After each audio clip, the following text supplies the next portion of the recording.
Hey guys, Inabu here, back with another video, and today we're going to take a first look at the new SHARKBYTE HD system from Fatshark.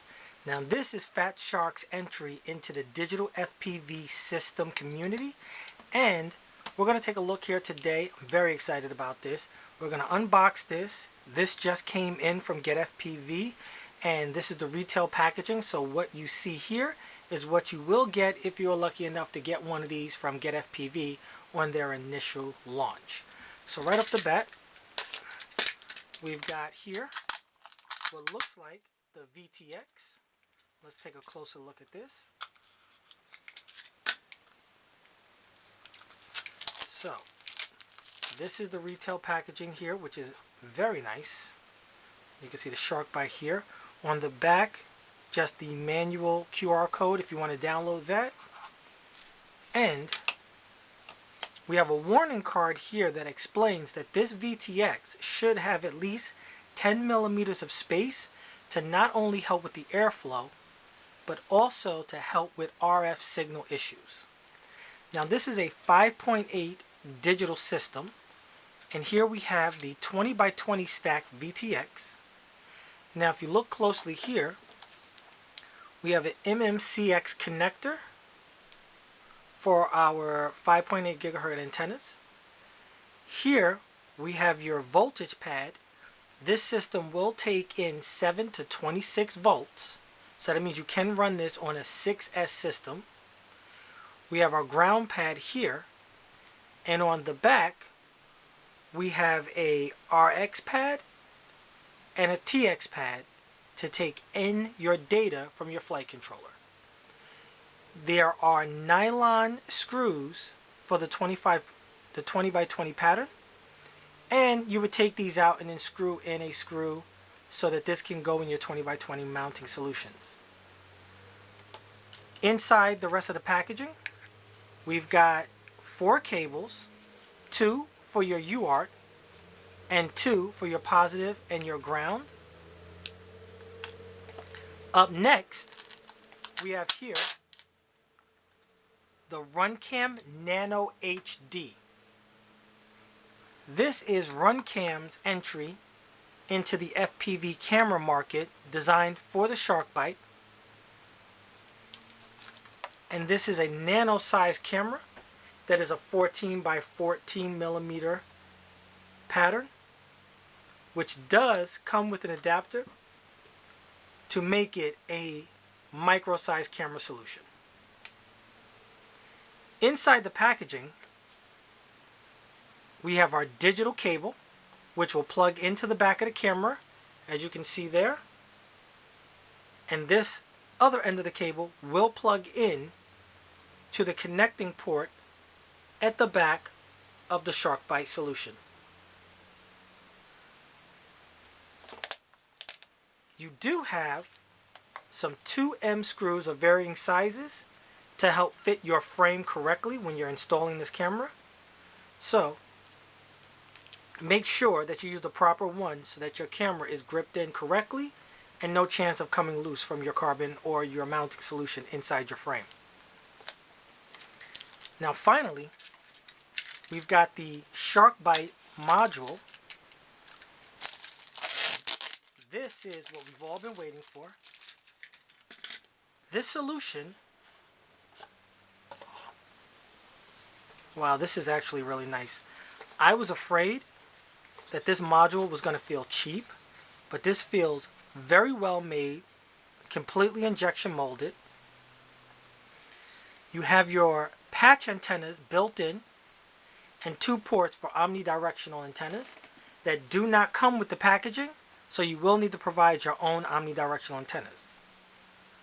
Up top here is your toggle switch, which will allow you to go back and forth in menus by going left and right and by pressing it to select.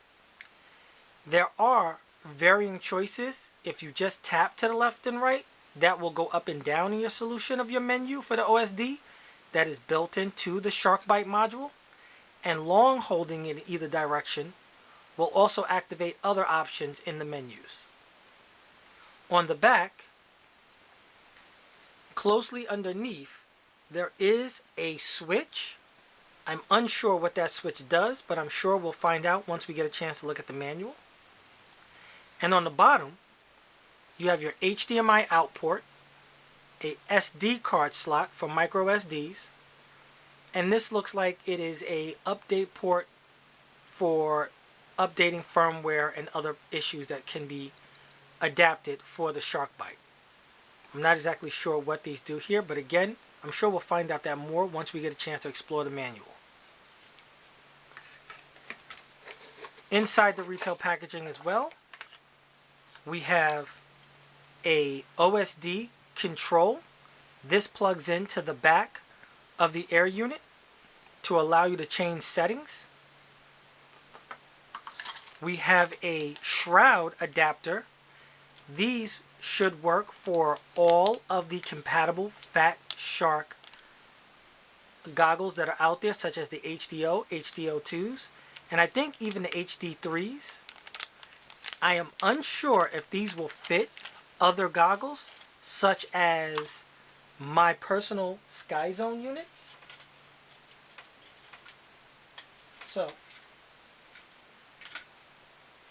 here we have my everyday driving Sky Zones, and I think we might be able to use this adapter on the Sky Zones if the fan shroud is not too short, but I'll have more information on that later once I get a chance to actually test it.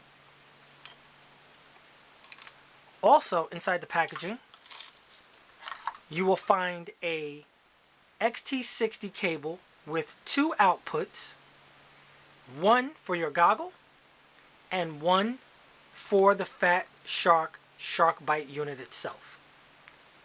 It also comes with an adapter to plug into a 2S battery lead and plug into the unit.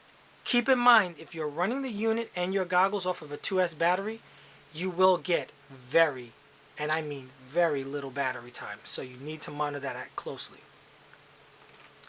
Lastly, we have a micro USB to micro USB adapter cable. This will go from the video out on the SHARKBYTE Bite Frost unit or the SHARKBYTE unit itself to go into your goggles. It's very short, so I wouldn't recommend you use the SHARKBYTE Bite Frost unit at all, just the actual SHARKBYTE unit. Lastly, we have an adapter cable here that plugs in to the SHARKBYTE unit itself. This is probably for future use when it comes to flight controllers that will actually use the complete unit, or maybe for plugging in to the actual SHARKBYTE unit itself for firmware updates. Again, we'll find out more about that once we have a chance to really look at the manual and find out what else is available. So this has just been a quick look at the SHARKBYTE digital HD system from Fatshark. I'm very excited to get you guys more information in regards to it. So please like, share, subscribe, leave your comments below and questions. And I can't wait to get some DVR footage about this and get this installed into a unit and give you guys a little bit more info. So again, thank you for watching. Leave those comments below, and I will talk to you guys next time. Have a good night.